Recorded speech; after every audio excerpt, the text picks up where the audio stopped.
Total honesty, I never watched the Star Wars Clone Wars CG animated series. I went out of my way to avoid it. The Clone Wars are described in the Revenge of the Sith novel, way better than the movie, by the way, as being absolute hell. Jedi being killed on a semi-daily basis. The Republic was getting its ass kicked. Jedi going insane from the stress of constantly being in the battlefield, and Anakin being pushed further to the dark side by the terrible things he and the other Jedi are forced to do in the war. You're gonna take that and turn it into a kids' TV show?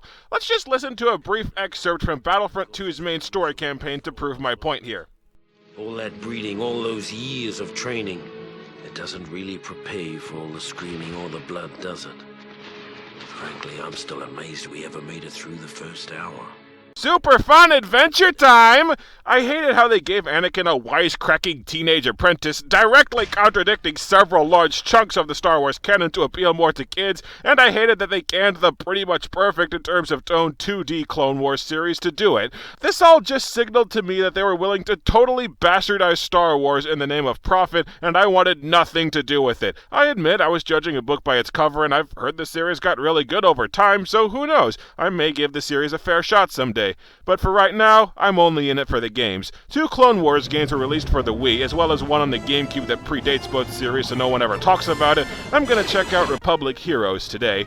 The game begins with Anakin, Ahsoka, and a bunch of clones fighting separatists on the planet Ryloth.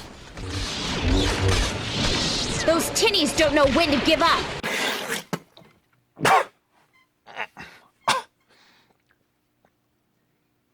Come again? Those tinnies don't know when to give up! Okay, 1, seems like a weird time to start talking about boobs. 2, isn't it, extremely against the Jedi way to even talk about sex? Oh, you said tinnies! Every now and then, the universe throws me a softball.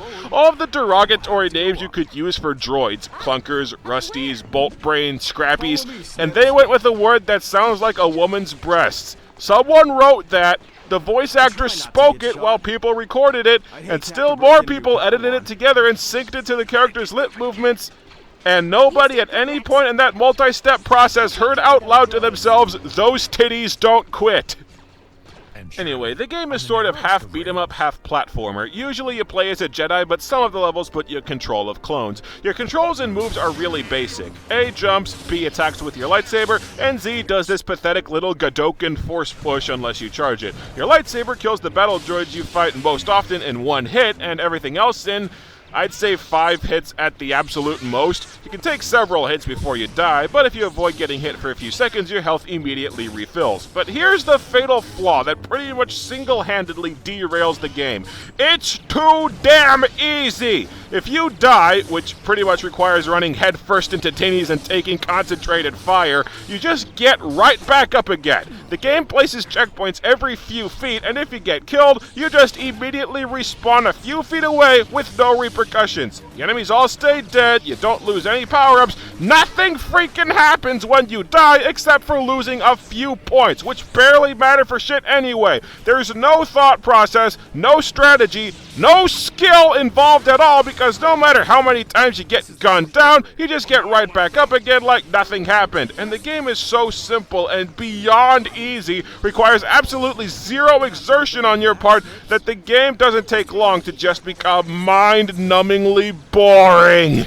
No, stop, you! I see you! You there about to type a comment saying, of course the game's simple, it's a kid's game. I see you! Back away from the keyboard right now. I don't have a problem with making a game for kids. I have a problem with making a kids game that sucks balls because you think kids are stupid. This game was not made for kids. It was made for stupid people. It was made for derpy morons with the attention span of goldfish, because that's what bad developers think kids are. This game requires no effort to complete. It's so easy you don't even have to think. It is devoid of challenge, requires no skill. The gameplay has been boiled down to absolutely nothing except walking forward and pressing one button with zero thought process. You can suck every ass in Kingdom Come and still get to the end without any troubles because this game thinks its audience is going to cry and shut the game off the second they're required to actually exert themselves. Making a game for kids is not an excuse to make shit because you think kids won't know the difference. Kids are smarter than this, and dumbing down the game to where it's barely a game anymore does nothing except insult the people you're relying on to stay in business.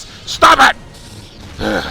Now that little rant is out of the way and I've shut down those comments, hopefully, let's talk some more about how much this game blows.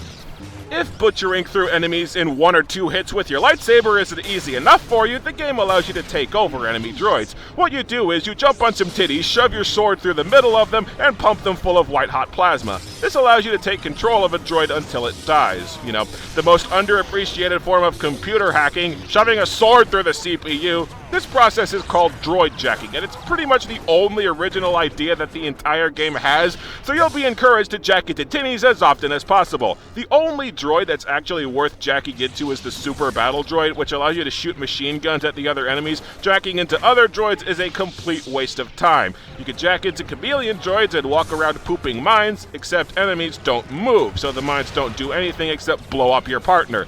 You could use sabotage droids to charge at enemies, but the charge is so hard to aim you'll almost never hit anything. Crab droids can stomp and send out shockwaves, but the game usually glitches so the shockwaves don't even mildly irritate the enemies. Spider droids have a ridiculously slowly charging cannon that's completely useless. Their only function is to shoot out obstacles that the game has decided only the spider droid can penetrate. Yeah, your laser sword that cuts through anything won't destroy this grate. You can only get through if you have tinnies. You can't jack into normal battle droids. Those titties are too small to jack into, and I don't even remember what the destroyer droid does. I think Yoda says it just rolls around. Yippee skippy. I always liked the destroyer droid. Nice big round titties. You'd think that with so many different enemy types, the combat would at least have some good variation to it or a decent variety of attacks to use, but everything dies in just a few hits. And I'm playing on the master difficulty. You can just mash B to carve through enemy groups in seconds, regardless of which enemies are in each group. And just carving through them with the lightsaber is way easier than trying to do this stupid droid jacking crap. What's really ridiculous is the Magna Guards, General Grievous' bodyguards from Revenge of the Sith. The first time you run into them, Yoda warns you like, "These enemies are strong and will block attacks. Wait for an opening or go for the tinnies from behind." Except the Magna Guards almost never block. Even if they block, you can jack them and kill them instantly. And these things that were clearly intended to be mini-bosses still go down in like 5 hits. And I'm honestly curious what the Padawan difficulty is like, because I cannot imagine the game getting even easier than this. The game has drop-in, drop-out co-ops that you can play it with a friend, and if you don't have a second player, the AI controls your partner. And the AI is completely useless. It doesn't even try to dodge enemy fire, it gets killed constantly, and the AI can kill enemies, but they deal about 1/5 of the damage that you do, so you basically have to do all of the work yourself. The partner AI in the clone levels is marginally helpful by sheer virtue that he runs out in front of you and makes a good meat shield, soaking up all the enemy fire while you clear out the enemies, but that's about the full extent of what the AI can reliably do. Do not mourn the loss of our comrade, for he died doing what he loved. Getting shot. And neck deep in tinnies. During boss fights, the AI just stands in place getting pounded into the dirt, not even pretending to help you, or worse, determinedly destroying the spider droids that I need to get past this obstacle. And all of that's when the AI's not getting stuck on the scenery or finding some bizarre way to glitch and float out on empty air in the middle of the stage. But the thing that's even worse than everything is the platforming. The Jedi levels have a heavy emphasis on jumping across series of platforms, and it's some of the worst platforming that I've ever seen. And this coming from someone who not too long ago put himself through Catwoman. Yeah!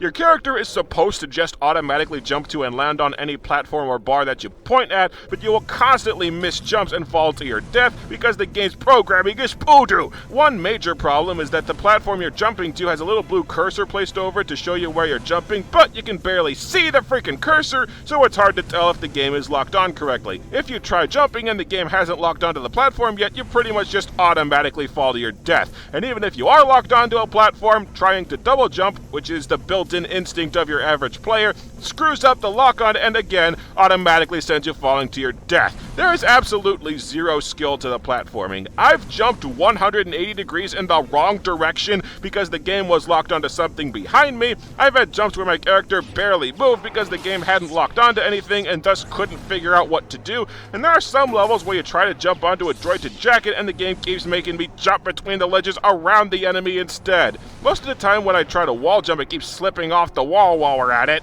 Every single jump that you make is 100% reliant on the game deciding to work right, which it does, being generous, maybe half the time. So you die constantly.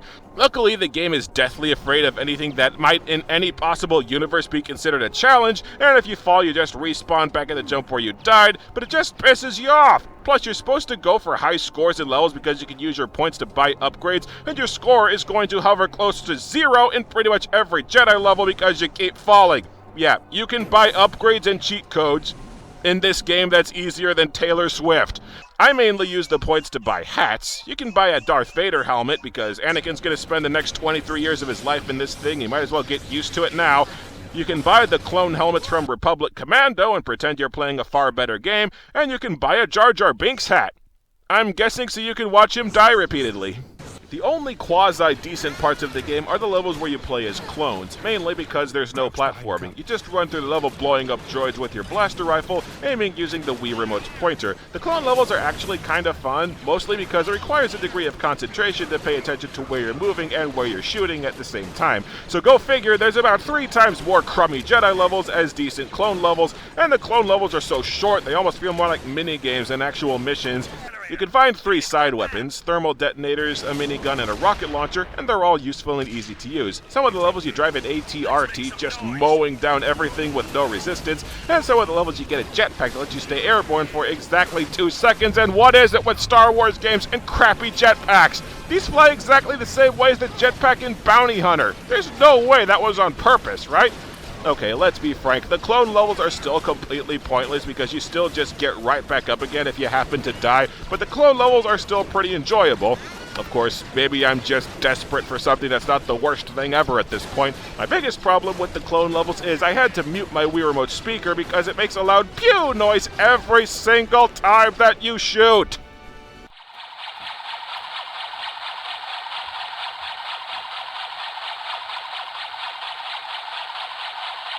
Almost every level clocks in under 10 minutes long. A lot of them clock in under 5, like they think their audience is incapable of sitting still for longer than that. Each level has 1 to 3 little challenges that you can do in the middle of a mission where you and your hypothetical friend compete to see who can pound more teenies or grab more balls before time runs out. These challenges serve no purpose. They unlock nothing, they give you no reward, they accomplish absolutely nothing other than wasting your time. About the only merit to these challenges is they let you stockpile points if there's a cheat you really want. Just pick a clone level where you drive a walker, mow down the enemies, and repeat. And just when you think the Jedi levels can't get any worse, there comes one level where Obi-Wan and Plo Koon are stuck without lightsabers. You have to kill all the enemies using nothing but the Force. You're supposed to force push mines and rockets back at enemies, but pushed mines can't be aimed and won't hit Jack, and the rockets usually just hit you because there's a huge delay to the Force push. It's a real shame the developers didn't know those mechanics don't work. Playing this game is like driving a clunky old car. It runs like crap and you're constantly afraid it's gonna break down. The game's frame rate sputters constantly, making it ugly to look at and awkward to play. Every now and then an enemy gets stuck off screen to where you can only hit them with a force push. Sometimes the game stops registering that you're hitting an enemy. Die. Die already! Die! There were 2 points in the game where I had to exit the level completely and start it over because a glitch had rendered the game unplayable. The first was when an enemy fell through the floor, was still alive, and I couldn't move on unless all of the enemies were dead. But that didn't stop the wise and powerful Jedi Master Plo Koon from furiously attacking empty air for several minutes. Dude, give up. You're never going to get at those tinnies. And the second force restart was this. I am stuck on the floor. I can't get out either. You spin me right round, baby, right round, like a record, baby, right round, round, round. I don't know what's more pathetic. The fact that I'm stuck on nothing, or the fact that the droids can't hit a stationary target! Please kill me! Let me respawn! Get me out of this floor! Somebody shoot me, you C++ for brains heaps of shit! In lieu of the opening text crawl that's in most Star Wars games, this game has a really weird montage that's voiced by someone who sounds like a sports announcer. Rumors of war spread everywhere, and Obi-Wan Kenobi sets out for Naboo to discuss reports of enemy activity in the system. I thought for certain this was just a previously on scene pulled from some random episode, but this game is supposed to take place between the first two seasons. They had to make this specifically for the game. It was an artistic choice to skip over entire chunks of the story like this with the sports announcer guy. They do it 3 times! It saves on budget and confuses the audience, you see. The game begins with Anakin and Ahsoka clearing out an infestation of Separatist forces on Ryloth, while Obi-Wan heads to Naboo to talk to Padme about Separatist activity in the sector, and the base he's on is attacked by Separatists. This results in awkwardly jumping between 2 completely different sets of characters, doing completely separate things that have nothing whatsoever to do with one another. Obi-Wan and Plo Koon run into the villain of the game, called Teska, an actually fairly menacing Techno-Union alien with a sweet voice. Forgive my surprise. I didn't think even you were foolish enough to steal from me. Not gonna lie though, he'd be more menacing if he actually tried to attack me during this boss fight. He only attacks the AI. I hate your stupid face! I've struggled a lot on how exactly to explain the story because the plot of the game is extremely basic but is horribly told. About a third of the way through the game, we have another visit from Mr. Sports Announcer. Anakin and Ahsoka are looking for a missing clone commander, Obi-Wan and Plo Koon are stuck on that base, completely out of left field, Master Luminara and Aayla Secura go investigating some ice planet, Padme goes off on her own to look for the Separatists, and Ace Windu and Kit Fisto land on Obi-Wan's base to go looking for him. We have 5 plots going on at the same time. Nothing really gets accomplished in any of them, and none of the plots tie together until close to the end of the game. You're switching between 4 sets of characters, and none of them have any purpose. You're just sticking around 3 separate locations with no goal, motivation, or story. Not helping the glacial pace of the story is the fact that most of the levels are filler, or you're just trying to get to the end of this canyon or to the next room of the space station. Every single level with Mace Windu and Kit Fisto is just wandering around the facility that you already wandered through with Obi-Wan. Over half the game is padding and filler where nothing happens, which only exacerbates your frustration with the boring combat. You're not doing anything and you just feel the game wasting your time. Halfway through the game, Luminara and Aayla discover the Separatists are chasing after a gravity bomb, which was invented by Teska. The bomb was stolen by Cad Bane, a bad guy from the series, and both Asajj Ventress and Teska are chasing after the bomb. By the way, Ventress has absolutely no role in the story. She's the only recognizable villain, so she shows up for one boss fight and then she leaves. For reasons that are never explained, Bane takes the bomb to Ryloth because that's exactly where the plot needs him to go so he can run into Anakin. Teska uses the sensors on Obi-Wan's station to track down Bane and steal his bomb back. And what does Teska do with his bomb once he has it back? He takes the bomb to the Separatists. The same Separatists that sent both Ventress and Bane to steal the bomb. The same bomb Teska was going to give to them anyway. In case you don't get why this is stupid, the first 3/4 of the game is the Separatists trying to steal from themselves! For the last hour or so, the game finally develops into a coherent story. Teska wants to use the bomb to blow up Naboo's sun, wiping out the entire system. He takes the bomb to a Separatist hideout that Padme just happened to find off-screen, and the heroes mount a full siege on the planet. You kill a bunch of stuff, rough up lots of tinnies, have an obligatory fight with Count Dooku, save Padme, and stop Teska's bomb. My gravitic polarization beam is only moments away from collapsing the Naboo sun.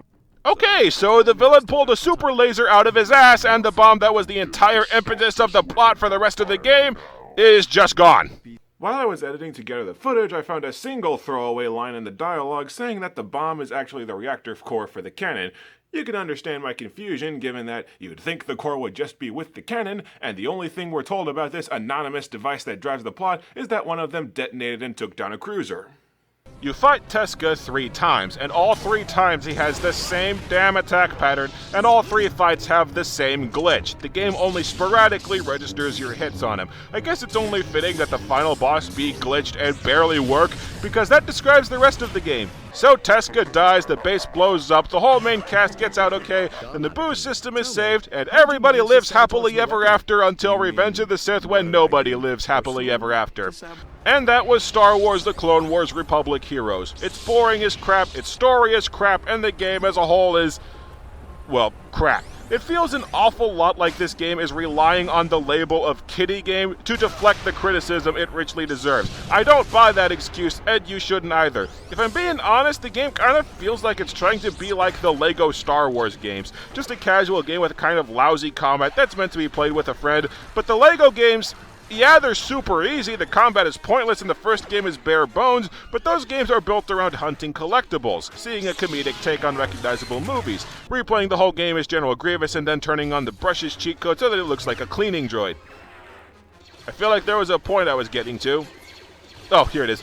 The Lego games are piss-easy casual games, yes, but they still have substance that makes them worth playing. You can make a simple, casual, fun-for-all-ages game and still have it not suck. It just has to have some substance, and Republic Heroes just doesn't have it. There are some kind of comedic dialogue exchanges and chemistry between the characters that kind of does make me curious to see the show, but everything else about the game is just... This brings us to the end of our Star Wars review marathon. I was hoping to get one more game crammed in before year's end, but that just didn't work out. What can you do? Besides, TIE Fighter still isn't working because Windows Defender quarantined it, so if you know anybody who's worked on that program, give me their address so I can strangle them to semi-consciousness and beat them to death with their own feet. By the time you see this, The Force Awakens should be in theaters, and I can't wait to go see it. It really looks and sounds like the movie that we've been waiting for. Enjoy it, have a wonderful holiday, whichever one you celebrate, and may the Force be with you.